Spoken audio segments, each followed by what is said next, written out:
And here's the truth. Israel seeks peace. Israel yearns for peace. Israel has made peace and will make peace again.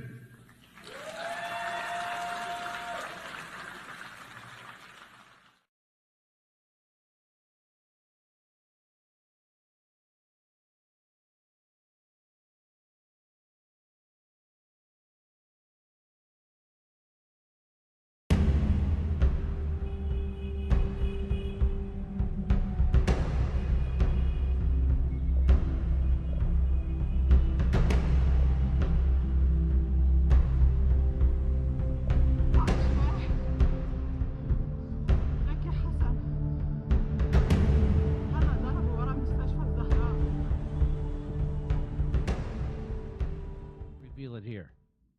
He wanted to make a deal more than Netanyahu. And I will be honest, I had a great meeting with him, Abbas, right? I had a great meeting with him. And we spent a lot of time together, talked about many things. And it was almost like a father. I mean, he was so nice. Couldn't have been nicer. And after meeting with Bibi for 3 minutes, I looked at him and said, "You don't want to make a deal, do you?"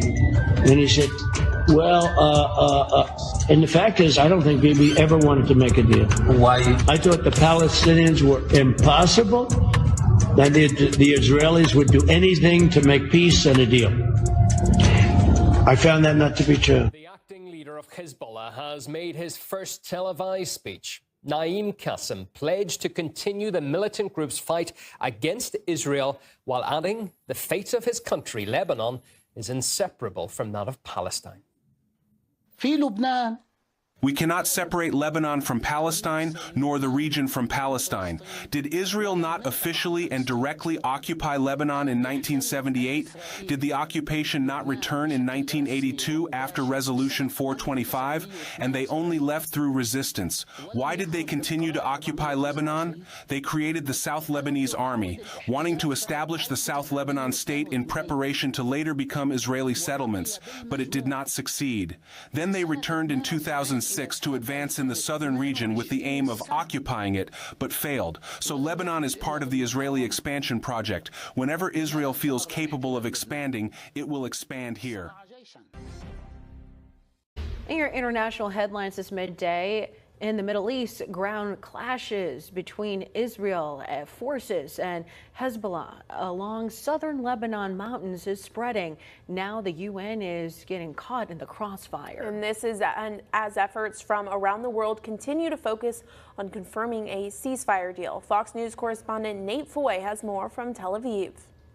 Ground clashes between Israeli forces and Hezbollah spread across the border region Thursday. The UN peacekeeping force in Lebanon says an Israeli tank and possibly a drone fired on several of its facilities. 2 UNIFIL workers are reportedly injured. Safety and security of the peacekeepers is a shared responsibility. The parties have an obligation to respect the safety and security of peacekeepers. Diplomats from the United States and other countries are intensifying discussions about a possible ceasefire deal, while Israel maintains it will do whatever is necessary to return residents to their homes in the north. And Hezbollah provides resistance to Israel's ground offensive. We will not beg the Israeli enemy nor the international community for a ceasefire. The aggressor is the one the international community should be pressuring to stop the aggression. The entire region remains on high alert. Israel still hasn't responded to Iran's massive ballistic missile strike last week. The Israeli Security Cabinet will meet Thursday to discuss a possible response. Our attack will be lethal, precise, and above all surprising. They will not understand what happened and how it happened. They will see the results. Meanwhile, the fighting continues in Gaza, with an Israeli airstrike killing at least 27 people at a former school sheltering displaced Palestinians. Israel says it was really a Hamas command center. In Tel Aviv, Nate Foy, Fox News. The Israeli Prime Minister Yitzhak Rabin, the architect of the Middle East peace process, has been assassinated. The assassin, a right-wing Israeli Jew, Yigal Amir.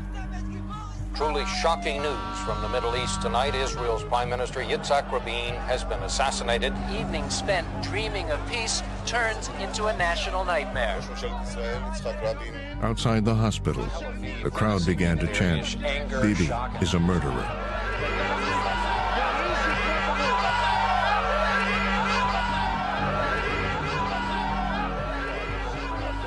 The sign says, "Bibi, Rabin's blood is on your hands." An assassin has taken yet another world leader away from us. It was just after the biggest peace rally in Tel Aviv. Rabin's widow blamed Netanyahu for contributing to her husband's death. The assassination of Yitzhak Rabin has also produced shock in the Palestinian community. And said so on worldwide television. Your husband pointed the finger at Mr. Netanyahu and said, "You must stop this incitement." Yeah. To what extent do you blame Mr. Netanyahu and the Likud for what has happened? I do blame them. In a rally in Kikar Tzion in Jerusalem that showed him in the uniform of a Nazi. So Mr. Bibi Netanyahu, now we can say from here to eternity that he didn't support it and didn't agree with it, but he was there and he didn't.